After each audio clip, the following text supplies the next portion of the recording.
Remedial কোর্সে দ্বিতীয় পর্যায়ে যারা অপেক্ষায় আছেন, রিমিডিয়াল কোর্সে পাশ করার পরে পলিটেকনিকে ভর্তি হবেন, তাদের উদ্দেশ্যে বলতেছি। অনেকে আমাকে প্রশ্ন করছেন যে স্যার, এইচএসসির অ্যাডমিশনের সময় কিন্তু প্রায় শেষ প্রান্তে, এদিকে পলিটেকনিক রিমিডিয়াল কোর্সে দ্বিতীয় পর্যায়ে পরীক্ষার কোনো স্থগিত করার পর আর কোনো কিছু বলতেছে না। এখন এদিকে সময় যদি চলে যায়, এইচএসসির সময় চলে যায়, আবার যদি রিমিডিয়াল কোর্সে যদি ফেল করি, তাহলে আমরা কোন দিকে ভর্তি হবে? আসসালামু আলাইকুম, ইউসুফ সিএসসি ইউটিউব চ্যানেলে আপনাদের সবাইকে স্বাগতম জানাচ্ছি।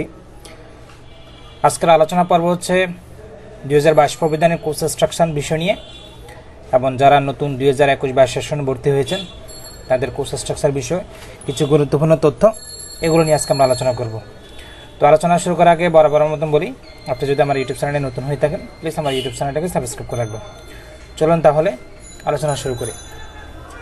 এখানে একটা কোর্স স্ট্রাকচার প্রকাশের ক্ষেত্রে বিজ্ঞপ্তি দেওয়া হয়েছে। বলছে, বাংলাদেশ কারিগরি শিক্ষা বোর্ডের চেয়ারম্যান মহোদয়ের অনুদানক্রম 4 বছর মেয়াদী ডিপ্লোমা ইন ইঞ্জিনিয়ারিং শিক্ষাক্রমে প্রবিধান 2022 আলোকে প্রণীত কোর্স স্ট্রাকচার বোর্ডের ওয়েবসাইট প্রয়োজনীয় কার্যাদি প্রকাশ করা হলো। ইয়েতে 2021-22 শিক্ষাবর্ষ হতে প্রযোজ্য হবে। অর্থাৎ বর্তমানে এখন যারা পরীক্ষা দিচ্ছে তারা হচ্ছে 2016 প্রবিধানের, আর যারা 21-22 সেশনে ভর্তি হয়েছে, অর্থাৎ যারা বর্তমানে 22 সালে ভর্তি হয়েছে, তাদের জন্য 2022 প্রবিধানটা প্রযোজ্য হবে। আদারওয়াইজ বাকিদের জন্য 2016 প্রবিধান। বর্তমানে কিছু কিছু এখন যারা রিটেক অবস্থায় আছে তাদের জন্য 2010 প্রবিধান কিন্তু কন্টিনিউ চলতেছে। তো বর্তমানে যারা ফার্স্ট সেমিস্টার থেকে ভর্তি হবে শুধুমাত্র তাদের জন্য 2022 প্রবিধানটা প্রযোজ্য। এই 2022 প্রবিধানের যে তারা যে কোর্স স্ট্রাকচারটা প্রকাশ করছে, অর্থাৎ আমরা যখন ফার্স্ট সেমিস্টার ভর্তি হই বা যে বই লিস্ট খুঁজি, ওইটা হচ্ছে কোর্স স্ট্রাকচার। সেই কোর্স স্ট্রাকচারে কী কী বলছে সে বিষয়গুলো আমরা একটু আলোচনা করি। তো কোর্স স্ট্রাকচার খোঁজার জন্য প্রথমে যেতে হবে বাংলাদেশ কারিগরি শিক্ষা বোর্ডের ওয়েবসাইটে, অর্থাৎ www.btb.gov.bd.com। এখানে ডাউনলোড লেখা থাকবে সিলেবাস বা প্রবিধান লেখা থাকে। এরপর নতুন প্রবিধানের জন্য বর্তমানে ডিপ্লোমা ইন ইঞ্জিনিয়ারিং এই ফোল্ডারটা ক্লিক করতে হবে, আর পুরাতন যদি হয় diploma in engineering course structure এখানে ক্লিক করতে হবে। বর্তমানের জন্য ডিপ্লোমা ইন ইঞ্জিনিয়ারিং এখানে ক্লিক করতে হবে। ক্লিক করার পরে এখানে যতগুলো টেকনোলজি আছে ডিপ্লোমা ইন ইঞ্জিনিয়ারিং জন্য সকল টেকনোলজির এখানে প্রবিধানগুলো, যদিও 2022 প্রবিধানের যে কোর্স স্ট্রাকচারগুলো চেঞ্জ করছে সবগুলো এখানে আছে। তো আজকে আমরা দেখাবো কম্পিউটার সায়েন্স ইন ইঞ্জিনিয়ারিং যে কোর্স স্ট্রাকচার আছে এই বিষয়। তবে এখানে আরেকটা বিষয় হচ্ছে, বিভিন্ন পলিটেকনিকে কম্পিউটার টেকনোলজি আছে, আবার কিছু পলিটেকনিক আছে কম্পিউটার সায়েন্স এন্ড ইঞ্জিনিয়ারিং আছে। তো এখানে কম্পিউটার সায়েন্স এন্ড ইঞ্জিনিয়ারিং একটা টেকনোলজি, এবং কম্পিউটার টেকনোলজি আর একটা টেকনোলজি, দুইটা পার্ট কিন্তু আছে। তবে বর্তমানে চাকরি বাজারে করতে গেলে অনেকে বিএসসি করার সময় কম্পিউটার সায়েন্স ইঞ্জিনিয়ারিং পড়ে, কিন্তু পলিটেকনিকে পড়ার সময় কম্পিউটার টেকনোলজি পড়ে। আবার কিছু কিছু আছে কিছু পলিটেকনিক আছে কম্পিউটার সায়েন্স ইঞ্জিনিয়ারিং পড়ে। তাহলে যারা কম্পিউটার টেকনোলজি পড়ে বিএসসি করার সময় সিএসসি পড়ে অথবা কম্পিউটার সায়েন্স ইঞ্জিনিয়ারিং, আবার অনেকে আছে কম্পিউটার সায়েন্স ইঞ্জিনিয়ারিং পলিটেকনিক পড়তেছে, বিএসসি পড়তে গেছে। চাকরি বাজার করতে গেলে তখন চাকরি বাজার উল্লেখ থাকে কম্পিউটার টেকনোলজি, তখন কম্পিউটার সায়েন্স ইঞ্জিনিয়ারিংরা তারা বিব্রত বোধ করে। আবার কম্পিউটার সায়েন্স ইঞ্জিনিয়ারিং যখন লেখা থাকে তখন কম্পিউটার টেকনোলজি বিব্রত বোধ করে। এই সকল কিছু আলোচনা বা এখানে ডাটা কমিউনিকেশন বা ডাটা টেলিকমিউনিকেশন নামেও একটু টেকনোলজি আছে, সকল জল্পনা কল্পনা কাটিয়ে টোটালি একটা টেকনোলজি নিয়ে আসছে, যার চাকরি বাজারে অসুবিধা হবে না। টেকনোলজি যে কম্পিউটার পলিটেকনিক ইনস্টিটিউটে বা বিএসসি করতে গেলেও কোনো অসুবিধা পড়বে না। সেক্ষেত্রে এই জন্য আমি প্রথমে কম্পিউটার সায়েন্স বা ইঞ্জিনিয়ারিং বা টেকনোলজি এইটা নিয়ে আলোচনা করতেছি।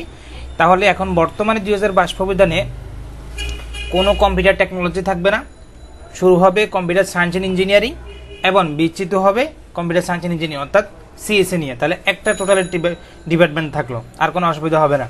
তো এখানে ফার্স্ট সেমিস্টার থেকে অর্থাৎ 8ম সেমিস্টার পর্যন্ত টোটালি তাদের কোর্স স্ট্রাকচার প্রকাশ করছে। এখন বর্তমানে যারা নতুন ভর্তি হয়েছে তাদের জন্য এই প্রথম অথবা ফার্স্ট সেমিস্টার এই বই লিস্টটা এটা প্রযোজ্য হবে। তো এখানে বই লিস্টে কী আছে, এখানে যে কোডগুলো আছে এই কোডগুলো সম্পর্কে একটু বিশ্লেষণ করে দিই। এই যে ফার্স্ট সেমিস্টার এটা, এখানে 21011 21011 25711 এখানে যে 5টা ডিজিট আছে কোড। প্রথম যে 2টা আছে এটা হচ্ছে 2022 প্রবিধানের কোড। প্রথম যে 2টা থাকবে এটা 22 প্রবিধানের কোড, তারপরগুলো হচ্ছে সাবজেক্ট অনুসারে কোড। আর এখানে তাহলে প্রত্যেকটা 2022 প্রবিধানের প্রত্যেকটা সাবজেক্টের শুরুতে যে কোডটা থাকবে সেটা থাকবে 2, ওটা হচ্ছে কি 2022 প্রবিধানে, বাকি এগুলো সাবজেক্ট কোড। বা যে যে টেকনোলজি টেকনোলজি ট্যাড কোড দিয়ে শুরু হবে, তা বই সিরিয়াল দিয়ে শুরু হবে। তাহলে দেখেন সবগুলো 2 দ্বারা শুরু হয়েছে শুরু থেকে। এটা হচ্ছে 2022 প্রবিধান। যেমন ইঞ্জিনিয়ার ড্রয়িংয়ের সাবজেক্ট কোড হচ্ছে 1011, বাংলা হচ্ছে 5711, ইংলিশ হচ্ছে 5712, ম্যাথ 1 হচ্ছে 5911, ফিজিক্স 1 হচ্ছে 5912, কম্পিউটার অফিস অ্যাপ্লিকেশন হচ্ছে 6611। শুধু ফার্স্ট সেমিস্টারে কম্পিউটার টেকনোলজি একটা ট্যাড কোড অনুসারে বা টেকনোলজি অনুসারে একটা সাবজেক্ট দিচ্ছে, সেটা হচ্ছে 6611। 2 হচ্ছে প্রবিধান, 66 হচ্ছে টেকনোলজি কোড, আর একটা হচ্ছে বইয়ের সিরিয়াল যে অনুসারে থাকবে সেই অনুসারে কোড। বেসিক ইলেকট্রিসিটি এটা হচ্ছে 6711, যদি এটা ইলেকট্রিক্যালের সাবজেক্ট, ইলেকট্রিক্যালের কোডটা হচ্ছে 67 দ্বারা শুরু। আচ্ছা, এরপর আছে প্রত্যেকটা সাবজেক্টের যে ক্রেডিট থাকবে, ক্রেডিটের পরে তাদের থিওরি মার্ক বা প্র্যাকটিক্যাল মার্ক, যেটা আমরা থিওরি অ্যাসেসমেন্ট এবং প্র্যাকটিক্যাল অ্যাসেসমেন্ট বলি। তাহলে একটা পলিটেকনিক্যালে যে নতুন ভর্তি হয়েছে সে প্রতিটা সাবজেক্টে থিওরি মার্কের কত পরীক্ষা দিবে বা প্র্যাকটিক্যাল কত পরীক্ষা দিবে এবং প্রত্যেকটা ক্রেডিট অনুসারে তার কত মার্ক, আমি সবগুলো আলোচনা করতেছি। ভিডিওটা ধৈর্য সহকারে শুরু থেকে শেষ পর্যন্ত দেখবেন, তাহলে বুঝতে পারবেন। এখানে 7টা সাবজেক্টের মধ্যে 2টা প্র্যাকটিক্যাল আছে। এখানে 2টা পার্ট আছে, দেখেন, একটা হচ্ছে থিওরি পার্ট, একটা হচ্ছে প্র্যাকটিক্যাল পার্ট। এখানে যদি টোটাল কাউন্ট করি, theory assessment, practical assessment. Theory অ্যাসেসমেন্টের ভিতরে আছে কন্টিনিউয়াস এবং ফাইনাল, যাকে আমরা টিইসি মানে থিওরি কন্টিনিউয়াস, আর হচ্ছে টিএফ থিওরি ফাইনাল, এটা হচ্ছে টোটাল মার্ক। তারপর হচ্ছে পি মানে প্র্যাকটিক্যাল অ্যাসেসমেন্ট, পিসি মানে প্র্যাকটিক্যাল কন্টিনিউয়াস, এবং পিএফ হচ্ছে প্র্যাকটিক্যাল ফাইনাল। এখানে টোটাল আছে 100। এখন দেখেন, অর্থাৎ প্রথম যে সাবজেক্ট আছে ইঞ্জিনিয়ারিং ড্রয়িং, ইঞ্জিনিয়ারিং ড্রয়িংয়ে কোনো থিওরি নেই, টোটাল প্র্যাকটিক্যাল। এখানে যদি প্র্যাকটিক্যাল 6 থাকে 3 দ্বারা ভাগ করবেন, তাহলে 2, তাহলে আপনাকে 2টা ডাবল ক্লাস হবে। তাহলে 3টা প্র্যাকটিক্যাল সমান 1টা ডাবল ক্লাস, 6টা প্র্যাকটিক্যাল সমান 2টা ডাবল ক্লাস। তাহলে এখানে ক্রেডিট হচ্ছে কত? 2। তাহলে পার ক্রেডিট হচ্ছে 50 মার্ক। তাহলে 2 ক্রেডিট মানে এই সাবজেক্টের টোটাল মার্ক কত হবে? ক্রেডিট অনুসারে 100 মার্ক। তাহলে আমরা জেনে গেলাম ক্রেডিট অনুসারে পার ক্রেডিট হচ্ছে 50, 2 ক্রেডিট হলে 50 × 100, তাহলে এই সাবজেক্টে 100 মার্ক হবে। তাহলে এটা এখানে কোনো যে থিওরিতে কোনো মার্ক উল্লেখ নাই, তার মানে কি কোনো থিওরি মার্ক থিওরি পরীক্ষা হবে না, শুধু প্র্যাকটিক্যাল পরীক্ষা হবে। Practical continuous 50 mark, practical final হবে 50। অর্থাৎ আপনি প্রতিদিন ক্লাস করবেন, অ্যাসাইনমেন্ট দিবেন, অ্যাসাইনমেন্ট জমা দিবেন, অ্যাটেন্ডেন্স উপর কাউন্ট করবে, এগুলো হচ্ছে 50 মার্ক, আর ভাইভা পরীক্ষা কাউন্ট করবে, টোটাল হচ্ছে 100 মার্ক। তারপর হচ্ছে বাংলা, দেখেন বাংলার ক্রেডিট কত? 2 ক্রেডিট। তাহলে পার ক্রেডিট 50 হলে এখানে টোটাল কত মার্ক? 100 মার্ক। এখানে বলছে থিওরি কন্টিনিউয়াস 40 মার্ক। আপনি প্রতিদিন ক্লাসে আসবেন, টিচারদের অ্যাসাইনমেন্ট অনুসারে অ্যাসাইনমেন্ট করবেন, এগুলো হচ্ছে বা ক্লাস টেস্ট, কুইজ টেস্ট এগুলো অ্যাটেন্ড করবেন, এগুলো হচ্ছে 40 মার্ক। আর থিওরি যেটা ফাইনাল পরীক্ষা দিবেন, ফাইনাল পরীক্ষা দিবেন 60 মার্কের, টোটাল হচ্ছে 100 মার্ক। ইংলিশও সেম 2 ক্রেডিট, তার মানে আমরা জানলাম ক্রেডিট অনুসারে 100 মার্ক, পার ক্রেডিট 50 মার্ক। এইটাতে হবে theory continuous 40 mark, theory final হবে, যেটা ফাইনাল পরীক্ষা দিবেন সেটা হচ্ছে 60 মার্কের। ম্যাথ হচ্ছে 4 ক্রেডিট, তাহলে 4 ক্রেডিট মানে করতে 200 মার্ক টোটাল। এখানে আছে কত? Total 200 mark. এখানে থিওরি ক্লাস 3টে থিওরি ক্লাস, একটা ডবল ক্লাস ম্যাথের নিয়ম অনুসারে। থিওরি কন্টিনিউয়াস এখানে 60 মার্ক হবে এবং ফাইনাল পরীক্ষা দিবেন 90 মার্কের, অর্থাৎ ফাইনাল যখন পরীক্ষা হবে তখন প্রশ্ন করবে আপনাকে 50 মার্কের উপরে। প্র্যাকটিক্যাল মার্ক আছে 25, 25, 50। প্র্যাকটিক্যাল কন্টিনিউয়াস 25, প্র্যাকটিক্যাল ফাইনাল আছে আবার 25, 50। তারপর হচ্ছে থিওরি কন্টিনিউয়াস আছে 60, তাহলে 50 এ 60 হচ্ছে 110।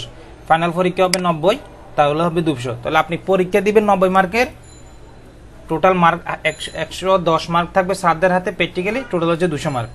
ফিজিক্সও সেম 4 ক্রেডিটের 200 মার্ক, সেম ম্যাথের মধ্যে মার্কিং করা হবে।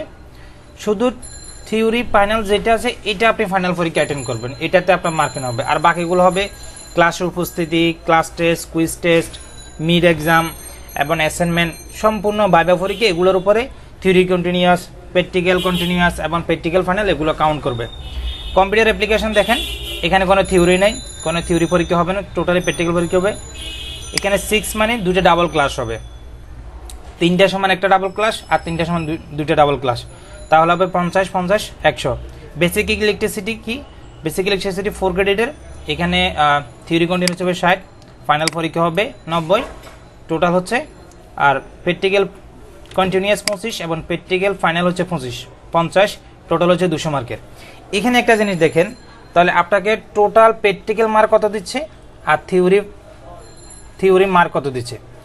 এখানে ক্রেডিট অনুসারে তাহলে আপনি ফার্স্ট সেমিস্টার টোটাল কত ক্রেডিটে পড়বেন, 20 ক্রেডিটের মধ্যে পড়বেন। এখানে তাহলে থিওরি কন্টিনিউয়াস কত, 260, এটা হচ্ছে ক্লাসের উপস্থিতি বা অ্যাসাইনমেন্ট করে এগুলোর উপরে।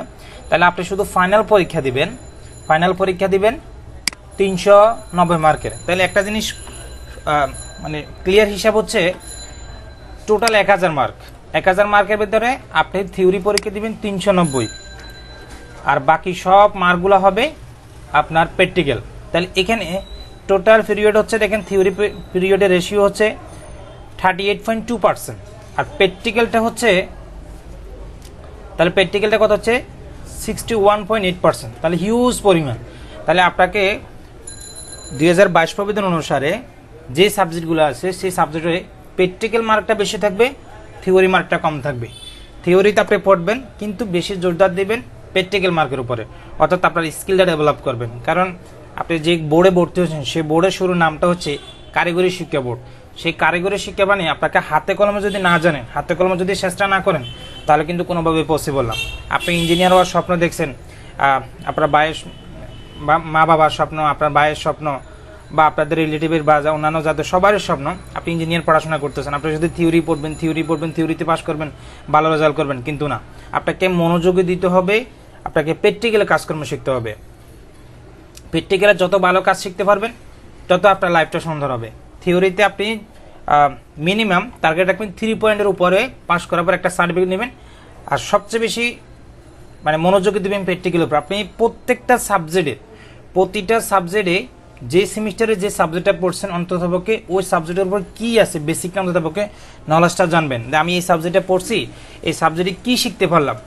এখন বর্তমানে শিক্ষার প্ল্যাটফর্ম অনেক আছে, আপনার ক্লাসে টিচারে পড়াচ্ছে, টিচারে যতটুকু পড়াচ্ছে ততটুকু পড়েন, বাড়তি বাসায়ও আরেকটু ট্রাই করে নিজে যদি কোনো সমস্যা টিচারের সাথে কথা বলেন, অথবা আপনাকে গুগল আছে, গুগলে সার্চ করে দেখেন, ইউটিউব আছে, ইউটিউবে সার্চ করে দেখেন, যে জিনিসটা জানতেছেন না সেটা ইউটিউবে লেখেন, গুগলে লেখেন, বা যে জানে তার কাছ থেকে হেল্প নেবেন। কিন্তু যে কোনো প্রকারে হোক আপনাকে শিখতে হবে, শিখার কোনো বিকল্প নেই।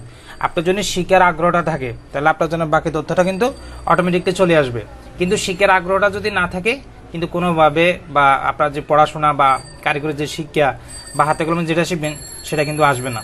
অর্থাৎ এখানে যাদের থিওরি অনুসারে বলছে, কোর্স স্ট্রাকচার অনুসারে বলছে, প্র্যাকটিক্যালে যে 61.8% আর থিওরি দিচ্ছে 38.2%। তার মানে কি কারিগরির প্রতি বেশি জোর দেওয়া হয়েছে, প্র্যাকটিক্যালে কাজ শেখার প্রতি বেশি জোর দেওয়া হয়েছে, স্কিল ডেভেলপের প্রতি বেশি জোর দেওয়া হয়েছে।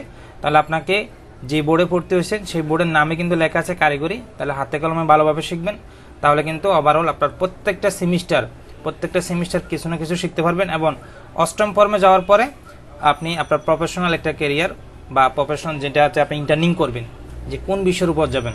বিশেষ করে যেমন আমাদের কম্পিউটার টেকনোলজির মধ্যে বা কম্পিউটার সায়েন্স ইঞ্জিনিয়ারিং এর টেকনোলজির মধ্যে আছে যে প্রোগ্রাম ইঞ্জিনিয়ার আছে, নেটওয়ার্ক ইঞ্জিনিয়ার আছে, ওয়েব ডেভেলপার আছে, তারপর হচ্ছে গ্রাফিক্স ডিজাইনার আছে। যেটাতে আপনার প্রফেশনাল ভালো মনে করবেন ক্যারিয়ার জন্য, ওইটাই বেস্ট মানে ক্যারিয়ার হিসেবে গ্রহণ করবেন, ওটার উপরে ইন্টার্নিং করবেন। কিন্তু আদারওয়াইজ প্রত্যেকটা সাবজেক্টের উপরে ভালো একটা নলেজ থাকতে হবে, বেসিক জানতে হবে। কিন্তু কারোর সাথে যখন কথা বলতে যাবেন তখন কিন্তু আপনাকে বেসিকটা চিন্তা জানতে হবে, বেসিক না জানলে কিন্তু কোনোভাবে পসিবল না। প্রত্যেকটা কাজের কর্মে বা আপনি যদি কাউকে কোনো প্রশ্ন করতে যান তার উত্তরটা কিন্তু আপনাকে জানতে হবে, বা আপনার কাছে জানা থাকলে আপনি কাউকে প্রশ্ন করতে পারবেন। তো কারিগরি শিক্ষার প্রতি ইনশাআল্লাহ প্রত্যেকটা সাবজেক্টের আমাদের এই ইউটিউব চ্যানেলে প্রতিটা সাবজেক্টের যে কোনো টপিকস বা জটিল কোনো টপিকস থাকলে বা দেখা যাচ্ছে এই প্রশ্নটা ইম্পর্টেন্ট পরীক্ষার জন্য আমরা টপিকসগুলো অবশ্যই ইউটিউব চ্যানেলে আমরা ভিডিওগুলো আপলোড করবো, আপনারা দেখে সবসময় পাশে থাকবেন। রিমিডিয়াল কোর্সে দ্বিতীয় পর্যায়ে যারা অপেক্ষায় আছেন, রিমিডিয়াল কোর্সে পাশ করার পরে পলিটেকনিকে ভর্তি হবেন, তাদের উদ্দেশ্যে বলতেছি। অনেকে আমাকে প্রশ্ন করছেন যে স্যার এইচএসসির অ্যাডমিশনের সময় কিন্তু প্রায় শেষ প্রান্তে, এদিকে পলিটেকনিক রিমিডিয়াল কোর্সে দ্বিতীয় পর্যায়ে পরীক্ষার কোনো স্থগিত করার পর আর কোনো কিছু বলতেছে না। এখন এদিকে সময় যদি চলে যায়, এইচএসসির সময় চলে যায়, আবার যদি রিমিডিয়াল কোর্সে যদি ফেল করি তাহলে আমরা কোন দিকে ভর্তি হবে। তবে এখানে আরেকটা কথা বলি, আপনি যদি পলিটেকনিকে যদি ভর্তি হওয়ার ইচ্ছুক থাকে তাহলে আপনি এইচএসসি থেকে ভর্তি হবেন না। রিমিডিয়াল কোর্স দ্বিতীয় পর্যায়ে সেকেন্ড টাইমে পরীক্ষা কখন হবে না হবে ওদিকে তাকানোর দরকার নাই। আপনি পলিটেকনিকে প্রাইভেট পলিটেকনিক যেহেতু ভর্তির সময় এখন আপনি প্রাইভেট পলিটেকনিকে ভর্তি হয়ে যান। দ্বিতীয় পর্যায়ে রেমিডিয়াল কোর্সে যদি পরীক্ষা যদি হয়, সেটা আমার ব্যক্তিগত মতামত অতটা গুরুত্বপূর্ণ দিয়ে হবে না, কিন্তু যেহেতু রেজিস্ট্রেশন করার সময় 200 টাকা ফি অলরেডি নিয়ে নিছে, অর্থাৎ এইটা কোনো রকম বা শুধরানোর জন্য বা কোনো কিছু কাজ করার ক্ষেত্রে সেক্ষেত্রে কোনোভাবে একটা নোটিশ দিতে পারে। যদিও পরীক্ষা নেওয়া হয়, সেক্ষেত্রে আপনি পরীক্ষা অ্যাটেন্ড করবেন, আপনার নিয়ম অনুসারে পরীক্ষা ফর্মালিটি মেনটেন করবেন। আপনাকে রিমিডিয়াল কোর্স অলরেডি শিক্ষা প্রতিমন্ত্রী বলছে ডিপ্লোমা ইঞ্জিনিয়ারিং ভর্তির জন্য কোনো প্রতিবন্ধক থাকবে না রিমিডিয়াল কোর্স। তার মানে কি বোঝা গেছে, আপনাকে পলিটেকনিকের ভর্তির জন্য রেমিডিয়াল কোর্সে আর কোনো বাধা থাকবে না। এই জন্য বলতেছি, আপনি যদি পলিটেকনিকে ভর্তি হওয়ার ইচ্ছুক থাকে তাহলে আপনি এসএসসি দিকে তাকানোর দরকার না, আপনি যে কোনো প্রাইভেট পলিটেকনিক ভর্তি হয়ে যান। রিমিডিয়াল কোর্স কখন হবে না হবে এটা দিক নির্দেশনা দিবে, অথবা আজও হবে কি না, যদিও না হয় বা উন্মুক্তভাবে ভর্তি হয়ে যাবে সেটাও কিন্তু নোটিশ দিবে। অলরেডি অনেক সরকারি পলিটেকনিক্যাল সিট ফাঁকা রিমিডিয়াল কোর্সের জন্য বা অন্যান্য কারণের জন্য। কী জন্য এবার একটা 2021 সেশনে একটা বড় ধরনের একটা কারিগরি শিক্ষার প্রতি একটা ইফেক্ট পড়ছে, যে প্রাইভেট পলিটেকনিক, সরকারি পলিটেকনিক ম্যাক্সিমাম অনেক সিট খালি, যে যারা আর্টস কমার্সের জন্য যে রিমিডিয়াল কোর্সটা চালু করছে, অনেকে বয়ে পরীক্ষা দেয় না, রেজিস্ট্রেশন করে নাই, হয়তো ভাবছে পরীক্ষা দিলে পাশ করবে না, পলিটেকনিকে পড়াশোনা হবে না, এরকম মন মানসিকতা অনেকের আছে, এই জন্য ভর্তি হয় নাই। তো আমি এখান থেকে আমার ব্যক্তিগত মতামত আমি বলতেছি, আপনি যদি ইঞ্জিনিয়ার হওয়ার স্বপ্ন থাকে পলিটেকনিকে ভর্তি হবেন, তাহলে আপনি সায়েন্স, কমার্স, আর্টস যে কোনো গ্রুপে হোক আপনি পলিটেকনিকে ভর্তি হয়ে যান, আপনি রিমিডিয়াল কোর্সে তাকানোর দরকার নেই। যদিও যেহেতু আর্টস কমার্স পর্যন্ত এখনো পরিপূর্ণ নোটিশ দেয় নাই যে রিমিডিয়াল কোর্স ছাড়াই আপনাকে ভর্তি হবে, আপনি ভর্তি হয়ে যান। পরবর্তী কোনো নোটিশ দিলে সেই নোটিশ অনুসারে আপনাকে পলিটেকনিকের টিচাররা বা যে পলিটেকনিকে ভর্তি হবেন তার গাইডলাইন আপনাকে দিয়ে দিবে। অলরেডি আমাদের যে পলিটেকনিক আছে বিসিএ ইঞ্জিনিয়ারিং ইনস্টিটিউট, আমরা কিন্তু ইতিমধ্যে রিমিডিয়াল কোর্স ছাড়া এখন টোটালি ভর্তি নিচ্ছি, এবং রিমিডিয়াল কোর্সের যে রেজিস্ট্রেশন সেটা সম্পূর্ণ করছি। অর্থাৎ বোর্ড থেকে যখন যেভাবে দিক নির্দেশনা দিবে, যদি বলে পরীক্ষা হবে আমরা এই অনুসারে পরীক্ষা নিব, আর যদি বলে পরীক্ষা হবে না সরাসরি ভর্তি হয়ে যায় আমরা সেই প্রসেসও করব। তো এই জন্য সবার উদ্দেশ্যে বলতেছি, যারা রিমিডিয়াল সেকেন্ড পর্যায়ের জন্য অপেক্ষা আছেন, ভর্তি হচ্ছেন না, তারা অবশ্যই রিমিডিয়াল কোর্সের জন্য ভর্তি হয়ে যান। সরি, রিমিডিয়াল কোর্সের জন্য না, আপনি পলিটেকনিক্যাল ভর্তি হয়েছে, রিমিডিয়াল কোর্সের কী হবে না হবে পরবর্তী নোটিশে জানা, মানে যদি কোনো পরিবর্তন হয় বা কোনো নোটিশ জানানো হয় সেক্ষেত্রে আমরা আপনাদেরকে অবশ্যই জানাবো। আপনারা নোটিশে বুঝতে পারবেন কি বলতে চাচ্ছে, কি পরীক্ষা হবে কি হবে না এ বিষয়ে। আপনারা, আমি আবার বলতেছি, আপনারা পলিটেকনিকে ভর্তি হয়ে যান। আপনাদের পলিটেকনিক ভর্তি, আপনারা একদিকে মনস্তান্ত্রিকভাবে স্থির হন, আমি টেকনিক্যাল পড়াশোনা করবো, ইনশাল্লাহ বাকিটা সব কিছু সমাধান হয়ে যাবে। সকল পলিটেকনিকের ভিতরে অনেক যারা পলিটেকনিকের মালিকানা তারা বলতেছে রিমিডিয়াল কোর্সের প্রতি এতটা গুরুত্ব দিচ্ছে না সরকার এই মুহূর্তে, যেহেতু অনেকগুলো সিট ফাঁকা এই বিষয়গুলো নিয়ে। তা আমি আবার বলতেছি, আপনারা এইচএসসির দিকে না তাকায় পলিটেকনিকের দিকে ভর্তি হয়ে যান, সেটাই ভালো হবে। তো আজকে এই পর্যন্ত, ইনশাল্লাহ আগামী কোনো টিউটোরিয়ালে বা কোনো নোটিশ প্রকাশ করলে সেই বিষয়ে টোটালি আলোচনা করব।